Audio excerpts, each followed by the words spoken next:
नमस्कार, के न्यूज पर आपका स्वागत है। मैं हूं प्रियंका और आज हम बात करेंगे वेंटिलेटर बेकार कैसे होगा बेड़ा पार।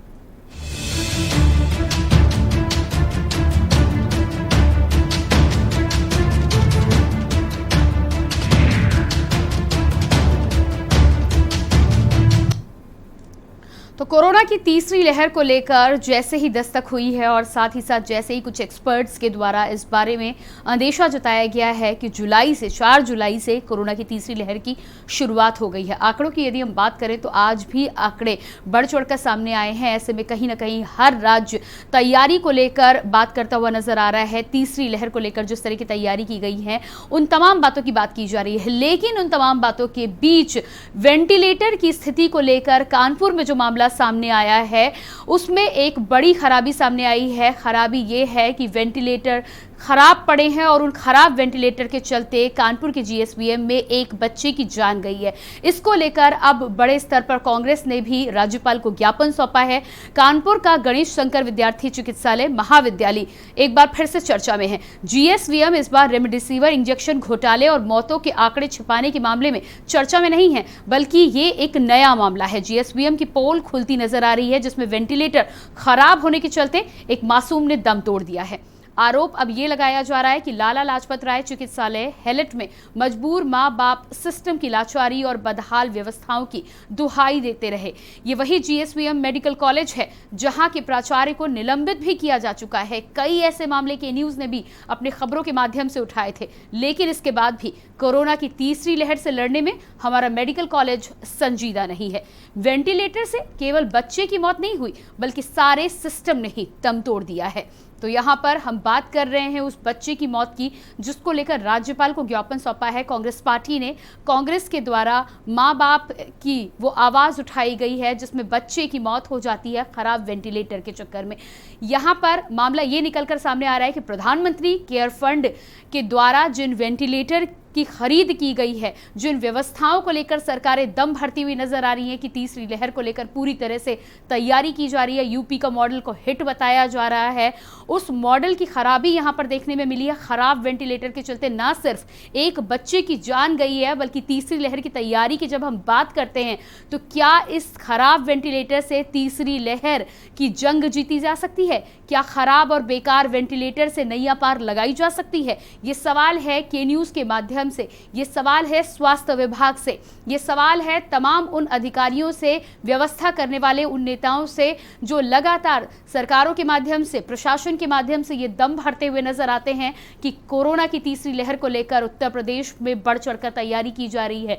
पूरी तरह से सतर्कता का माहौल है, लेकिन यदि सरकार इस पर सतर्क भी है तो व्यवस्थाएं जिस तरह की होनी चाहिए थी, चीजों को खरीदने में जिस तरह की गुणवत्ता जांच होनी चाहिए थी, उन तमाम चीजों पर प्रशासन यहां पर पूरी तरह से फेल होता हुआ नजर आता है। और यही वजह है कि एक बार फिर कोरोना की तीसरी लहर की शुरुआत से पहले ही एक बच्चे को जीएसवीएम में दम तोड़ना पड़ता है। मां बाप यहां पर लाचार नजर आते हैं सिस्टम के आगे, स्वास्थ्य विभाग के आगे। देखना ये होगा कि क्या इस ज्ञापन के बाद, क्या इस घटना के संज्ञान होने के बाद भी सरकारों के द्वारा, साथ ही साथ प्रशासन के द्वारा इस पर कोई कदम उठाया जाता है, या अब भी इस मामले को यूं ही छोड़ दिया जाता है और एक बार फिर से जब तीसरी लहर में स्थितियां खराब होंगी तो फिर खराब व्यवस्थाओं का रोना रोकर एक बार फिर से घड़ियाली आंसू बहाए जाते हैं और पूरे मामले की, पूरे माहौल की और साथ ही साथ तेज प्रकोप की लहर की दुहाई दी जाती है।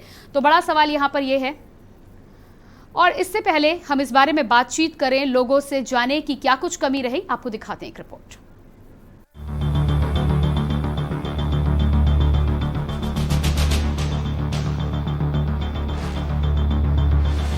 दो 2020 में पीएम फंड से मेडिकल कॉलेज में आए एग्वा के 26 वेंटिलेटर उपयोग के लायक नहीं हैं। वेंटिलेटर रुकने के कारण पीआईसीयू में बच्ची की मौत होने पर मामले पर जीएसवीएम मेडिकल कॉलेज विवादों से घिर गया। अखबारों में खबर प्रकाशित होने के बाद इस पूरे मामले का खंडन जीएसवीएम मेडिकल कॉलेज के प्राचार्य संजय काला ने किया, लेकिन हकीकत से मुंह नहीं मोड़ा जा सकता।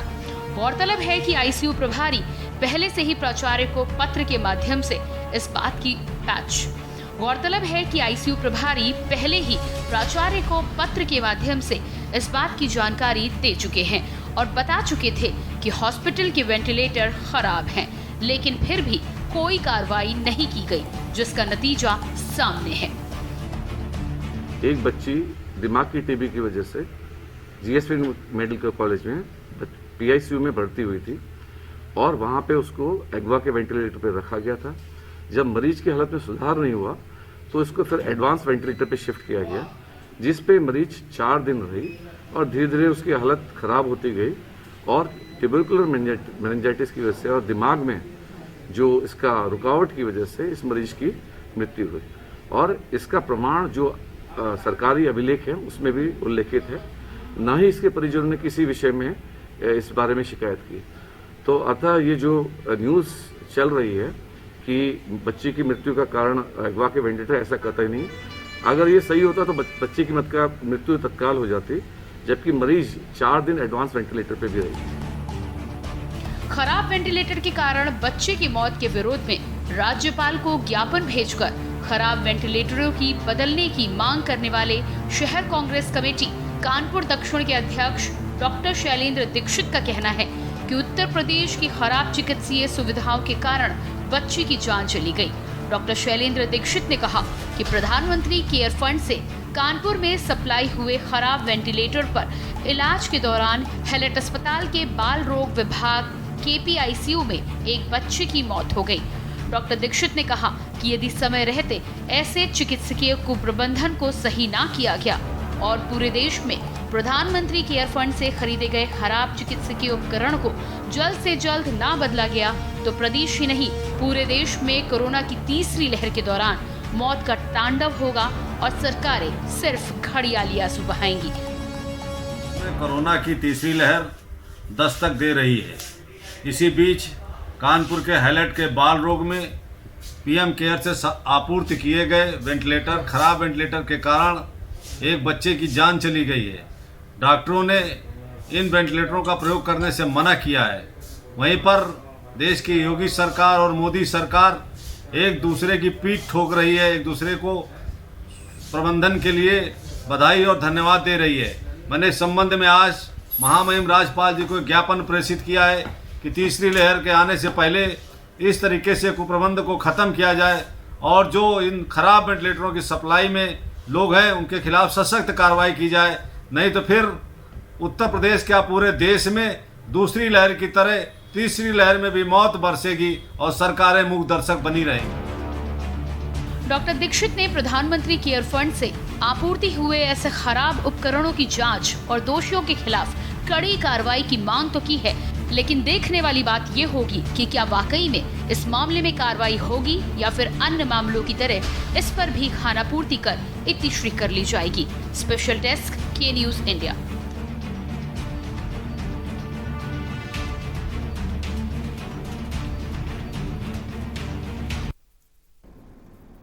तो इस रिपोर्ट के माध्यम से अब आप को इस बात की जानकारी हो गई होगी कि कोरोना को लेकर, तीसरी लहर को लेकर जिस तरह से दम भरा जा रहा था सरकारों के माध्यम से कि पूर्ण तैयारी कर ली गई है, कहीं किसी को दिक्कत नहीं आएगी, तो अभी कोरोना की तीसरी लहर की दस्तक भी नहीं हुई है और एक बच्ची की मौत ने ये साफ तौर पर बता दिया है कि कितनी लचर व्यवस्था अभी भी स्वास्थ्य विभाग की बनी हुई है। स्वास्थ्य सुविधाओं की यदि हम बात करते हैं तो जिस बात का दावा किया जा रहा है वो दावा अभी से खोखला नजर आ रहा है।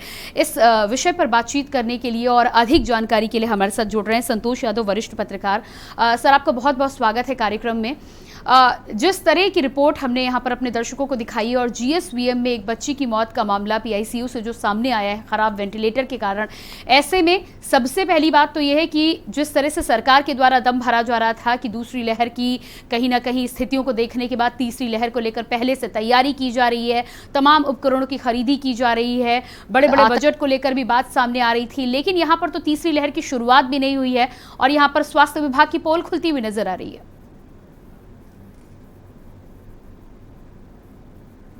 LLR hospital Kanpur medical college Asia का सबसे बड़ा अस्पताल है और इस पे सभी की निगाहें रहती हैं कि बहुत अच्छा अस्पताल है, लेकिन भ्रष्टाचार में ये भ्रष्टाचार में नंबर 1 पर इस समय उत्तर प्रदेश में है। इसका मुख्य कारण है, इसको कोई अंकुश नहीं लगा। मुख्य कारण इसका ये है क्योंकि इसके जो मंत्री हैं वो भी अंकुश नहीं लगा पा रहे हैं और सब मंत्री जी खुद ही घालमेल करते घूम रहे हैं और आरोपियों को बचाते घूम रहे हैं। सबसे बड़ा प्रश्न ये है कि जब 6 जुलाई को चाइल्ड रोग विशेषज्ञ यशवंत राव ने पत्र लिखा प्रधानाचार्य को कि ये बच्चा वेंटिलेटर चलते चलते मर गया। उस बच्चे का नाम इसमें कोड नहीं किया गया। वो बच्चा कब मरा, क्यों, इस कारण से मरा कि वेंटिलेटर चलते चलते बंद हो गया। ये बहुत बड़ी बात है। अगर ये बंद हुआ, उस बच्चे की मौत हुई, कौन है? इस मौत की जिम्मेदार राज्य सरकार है या विभागाध्यक्ष यशवंत राव है या डॉक्टर नेहा अग्रवाल है। कोई ना कोई तो इसमें दोषी है ही। आयुक्त महोदय लगातार यहाँ का दौरा कर रहे हैं कि भाई व्यवस्था सुधार रहे हैं, सीसीटीवी कैमरा लगवाई। सीसीटीवी कैमरा है, न फायर ब्रिगेड की कोई व्यवस्था है, और 26 इक्वा के वेंटिलेटर वैसे बंधे के बंधे रखे हुए हैं जो किसी भी ना लेवल 1 न लेवल 2 में कहा कि इसका उपयोग किया जाए, तो लेवल 3 में इसका उपयोग कैसे हो सकता? लेवल 1 लेवल 2 के लायक नहीं है। 3 की तो बात आप छोड़ दीजिए। तो इसका क्यों उपयोग कर रहे हैं आप? क्यों इसको अब तक रखे हैं? आपने क्यों नहीं शासन से कहा कि हमको लेवल 3 के दीजिए? ये किसकी गलती है? प्रधानाचार्य बड़े बड़े दावे तो करते घूम रहे हैं और 2 जगह का उनके पास प्रभार है। सबसे अहम बात यह, सरकार उनके ऊपर कितना विश्वास जता रही है कि कानपुर मेडिकल कॉलेज के भी, आगरा के भी प्रधानाचार्य हैं, 2 नाव पे पैर हैं उनके, कभी यहाँ कभी वहां। इसका क्या कारण है? क्या डीजी ऑफिस में कोई अन्य प्रधानाचार्य नहीं है? उत्तर प्रदेश में इतने प्रधानाचार्य जो वहां अटैच पड़े हुए हैं डीजी ऑफिस में, उनकी तैनाती क्यों नहीं कहीं की जाती है? काला जी को एक जगह प्रभार क्यों नहीं दिया जाता? इसके पीछे का मकसद क्या है राज्य सरकार का? इसका मकसद क्या है? यहाँ पर मौतों का सिलसिला पिछली बार भी जबरदस्त हुआ। सरकार जान रही है, इतनी बेशर्मी पे आमादा हो गई होगी सरकार, इसकी कल्पना नहीं की जा सकती है। जो व्यक्ति इनके खिलाफ बोलता है, इसके परिवार को दबाव बनाने का प्रयास करते हैं। तो ऐसा थोड़ी है कोई हर व्यक्ति इनसे दबने वाला है। पत्रकारिता पर अंकुश लगाने का प्रयास किया जाता है। कोरोना की तीसरी लहर है, अब तक संक्रामक रोग चिकित्सालय ऑक्सीजन का कोई प्लांट नहीं लगाया गया। क्यों नहीं लगाया गया? क्या कारण है? जी बिल्कुल संतोष, सवाल है वो जायज सवाल हैं। बड़ी बात यहाँ पर यह भी है कि प्राचार्य बदल दिए जाते हैं। पिछली बार भी जब हम घटनाओं की बात करें तो चाहे रेमडेसिविर की चोरी की बात हो या इसके अलावा मरीजों के प्रबंधन को लेकर, मरीजों को बांध कर उनका इलाज कराने को लेकर तमाम खबरें के न्यूज के माध्यम से हमने चलाई। अब ऐसे में एक प्राचार्य को निलंबन के बाद जब दूसरे प्राचार्य भी आते हैं तब भी व्यवस्थाएं उस तरह की रहती है, यानी कि व्यवस्था में चाहे किसी को भी लाकर बिठा दिया जाए, जीएसवीएम की जो व्यवस्थाएं हैं वो सुधरने का नाम नहीं लेती। यहां पर बच्ची की मौत को लेकर तो हम सवाल उठा ही रहे हैं, लेकिन इसके अलावा जो तमाम खराब पड़े वेंटिलेटरों की बात हो रही है उनको भी इस्तेमाल करने से मना कर दिया गया है। जिस तरह से अब एक घटना हुई है, उस घटना के बाद कहीं ना कहीं उनको इस्तेमाल करने के लिए मना किया गया है। तो यहां पर अब जब ज्ञापन राज्यपाल को सौंपा गया है तो क्या कुछ कार्रवाई आगे हुई है? क्या इसको लेकर कुछ जानकारी हमें मिल सकती है? देखिए, कार्रवाई के नाम पर जीरो है, ये आप भी जानते हो। आपके चैनल ने समय समय पर बहुत महत्वपूर्ण मुद्दे उठाए। मेन बात यह है, जब तक यहाँ पर कोई स्थायी प्राचार्य, कार्यवाहक प्राचार्य नहीं, यहाँ पर कार्यवाहक प्राचार्य क्यों थोपे जाते हैं? इसके पीछे मकसद क्या है? स्थायी प्रचार क्यों नहीं देते हैं? ये स्थायी प्रचार जो आएगा वो मन लगा के जम के कार्य करेगा। इनको 2 जगह का प्रभार क्यों दिया गया? क्या इनसे काबिल कोई प्रिंसिपल है उत्तर प्रदेश के अंदर? कि इनसे सीनियर कोई नहीं है? कि कानपुर भी आप देखिए, आगरा भी देखे, ये व्यक्ति 2 नाव पे पैर रखे, कहाँ कहाँ देखे।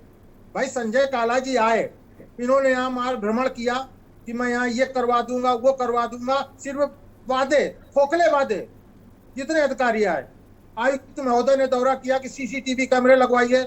यहाँ न सीसीटीवी कैमरे आज तक लगे, न फायर ब्रिगेड की कोई व्यवस्था है, आग लग जाए जो सब मर जाए हैं। संक्रामक रोग अस्पताल में तीसरी लहर आ रही है, उस अस्पताल में जो संक्रामक रोग उत्तर प्रदेश का मात्र एक इकलौता अस्पताल है, उसको सपा सरकार ने भ्रष्टाचार करके एक मंत्री के इशारे पर आधा भाग हृदय रोग संस्थान को दे दिया। उस भ्रष्टाचारी हृदय रोग संस्थान के अधिकारी को, जिसके ऊपर सैकड़ों अनियमितताओं के आरोप हैं और जिसको माननीय मंत्री जी दबाए हुए, उनकी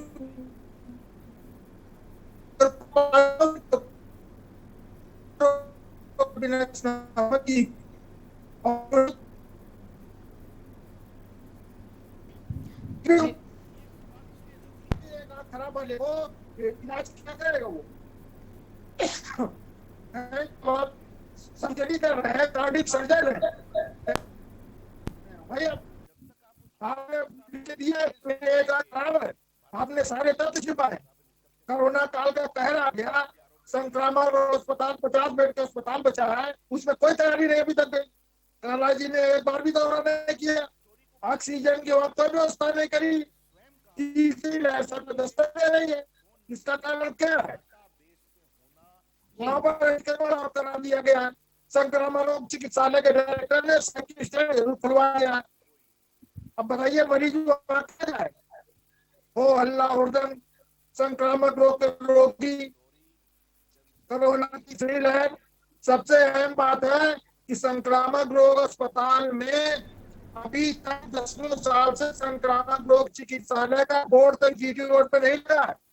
ये अधिकारियों को दिखाई नहीं देता है। इस रूम में बैठकर जी बिल्कुल संतोष यादव जी, आप बने रहिएगा हमारे साथ, इस विषय पर बातचीत करेंगे और भी क्या कुछ कमी जीएसवीएम में कोरोना की तीसरी लहर को लेकर बनी हुई है उसको भी जानने का प्रयास करेंगे, लेकिन फिलहाल रुकेंगे एक छोटे से ब्रेक के लिए।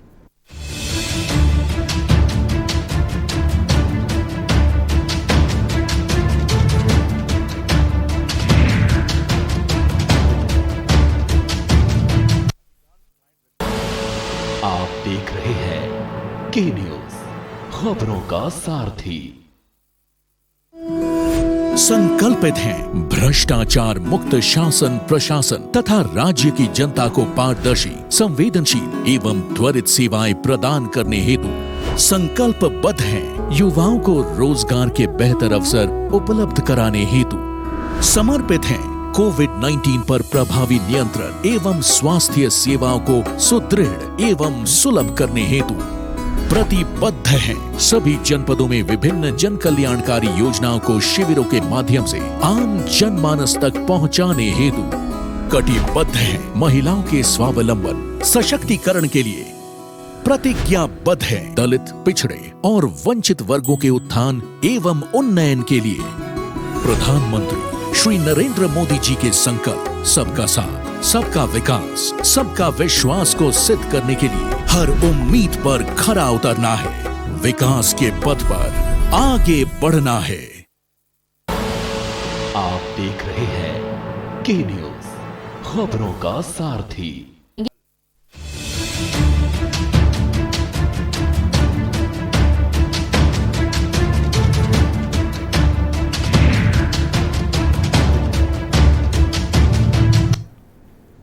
तो ब्रेक के बाद एक बार फिर से हम बात करेंगे वेंटिलेटर बेकार, कैसे होगा बेड़ा पार। कोरोना की तीसरी लहर को लेकर जिस तरह से उत्तर प्रदेश सरकार के द्वारा लगातार सतर्कता की बात कही जा रही है, तमाम उपकरणों से लेकर तमाम तैयारियों के पूरी होने की बात की जा रही है, लेकिन ये मामला पूरी तौर पर यदि हम देखें जीएसवीएम कानपुर के मेडिकल कॉलेज की यदि हम स्थिति देखें तो ये तमाम दावों की पोल खुलती हुई नजर आती है। कोरोना की तीसरी लहर की अभी ठीक प्रकार से दस्तक भी नहीं हुई है और यहाँ पर पहला ही मामला जब सामने आता है तो एक बच्ची की मौत खराब वेंटिलेटर के एक कारण हो जाती है। ऐसे में जिन बड़े बड़े पीकू और नीकू को बनाने की बात लगातार सरकारों के द्वारा की जाती है, प्रेस कॉन्फ्रेंस के द्वारा तमाम जनता को जानकारी दी जाती है कि हर किसी उपकरण की तमाम तैयारियों की पूरी तरह से सतर्कता बरती जा रही है। ऐसे में जब ये मामला स्वास्थ्य विभाग से जुड़ा हुआ सामने आता है तो इसके पीछे जिम्मेदार कौन है? प्रधानमंत्री केयर फंड से जब वेंटिलेटर की शुरुआत की गई थी तो क्या गुणवत्ता की जांच नहीं की गई थी? ये हमारा सवाल है, ये बड़ा सवाल है, क्योंकि जीएसवीएम जैसे बड़े मेडिकल कॉलेज के लिए जब आप पीकू और नीकू वार्ड की बात करते हैं, बच्चों की केयर की जब आप बात करते हैं, तो जो उपकरण खरीदे जाते हैं वहां पर गुणवत्ता जांच होना अनिवार्य है। कौन इसके लिए फंड को निर्धारित करता है, कौन इसकी परमिशन देता है और किसकी गुणवत्ता जांच के बाद ये वेंटिलेटर, ये तमाम उपकरण, मेडिकल उपकरण जो है वो मेडिकल कॉलेज के अंदर आते हैं, इसकी जानकारी होना आवश्यक है।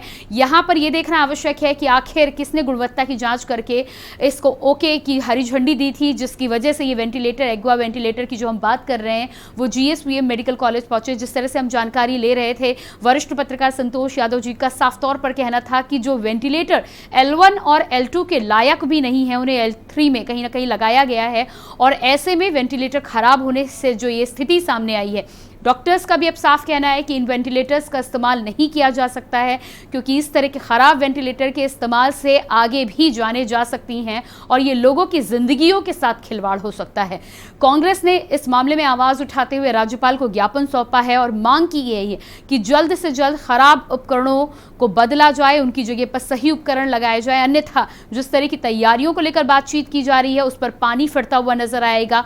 कोरोना की तीसरी लहर यदि दस्तक देती है, यदि आने वाले कुछ दिनों में केसेस बढ़ते हैं और बच्चों को इन वेंटिलेटर्स की ज़रूरत होती है, तो कहां से जीएसवीएम मेडिकल कॉलेज इन बच्चों को वेंटिलेटर्स मुहैया करा पाएगा? कौन रोकेगा उन बच्चों की सांसें जो इलाज के दौरान इलाज के लिए जीएसवीएम आते हैं? और इस पर बातचीत करने के लिए हमारे साथ लगातार बने हुए हैं संतोष यादव, वरिष्ठ पत्रकार।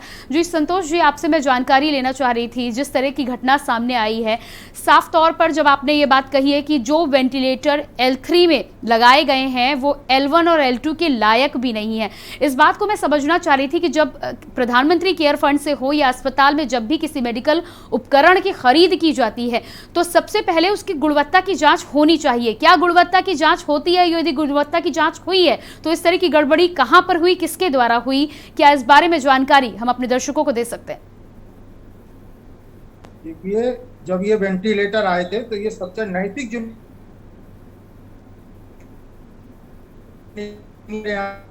जरूर आए होंगे, उन्होंने इसको जांच किया होगा। जांच करने के बाद उपरांत जब इन्होंने हरी झंडी दी होगी प्राचार्य ने या किसी ने, तब वो यहाँ से वापस गए होंगे। वो तो वेंटिलेटर खोले ही नहीं गए, जब से लिए तब से बंधे हुए भी पड़े हुए हैं, उनको खोला कहाँ गया? बेचारे संजय काला जी आए, आते आते उन्होंने सब सुधार करने के दावे किए, सब देख रहे हैं, सब भाग रहे हैं, बेचारे वार्ड में भाग रहे हैं, इधर भाग रहे हैं।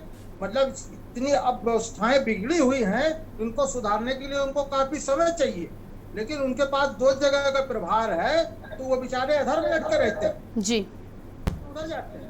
और 21 मई को जब ये लिख के दे दिया गया था कि ये वेंटिलेटर खराब है न्यूरो साइंस के इंचार्ज ने, तो शासन ने इसको संज्ञान में क्यों नहीं लिया? दूसरे वेंटिलेटर क्यों नहीं उपलब्ध कराए? इसका जिम्मेदार सीधे सीधे चिकित्सा शिक्षा विभाग है। सबसे ज्यादा भ्रष्टाचार की श्रेणी में आ रहा है चिकित्सा शिक्षा विभाग, और शिक्षा विभाग का मंत्री कौन है ये भी आप जानते हो।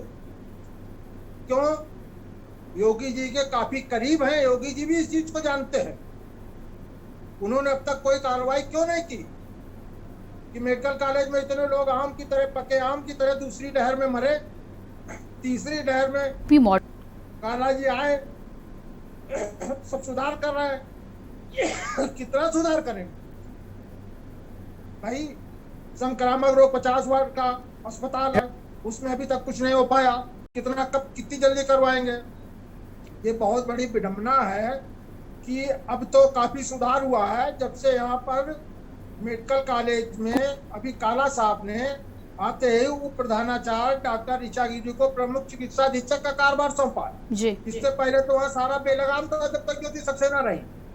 वहाँ तो बिल्कुल चूल्हा चकिया का काम चलता था, खाने पीने का, वार्डों में जाती नहीं थी, नेतागिरी का काम होता था, रिश्तेदारी निभाई जाती थी, लोगों के परिजनों को उत्पीड़न किया जाता था। ये अभी तक वहाँ पर होता रहा। ऋचा गिरी जब से आई हैं तब से यहाँ पर काफी शिकंजा कस गया।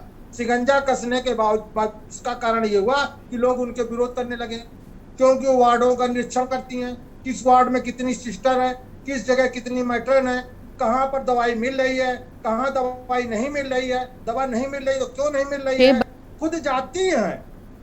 यही कार्य संजय काला जी भी जितने दिन यहाँ रहते वो करते हैं जी। अब ये लोग जो है